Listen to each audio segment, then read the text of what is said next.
ايوا البروتاج هذاك يا جماعة بعد ما دوك نحيو الفيشور بعد ما خلصت 10 دقائق البروتاج سلسي نفرغوا الهواء نهبطوه وبعدين نحلوا القرعة.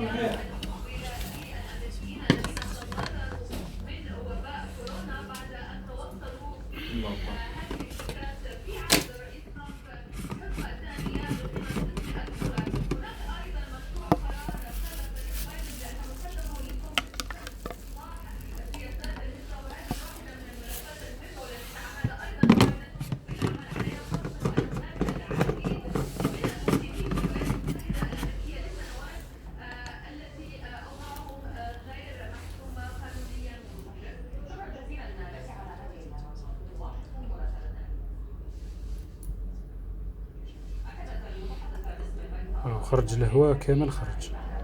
دوك نزيد نمسح الفيشور برك من الوسخ هذا ونشوفوا كيفاش خرج.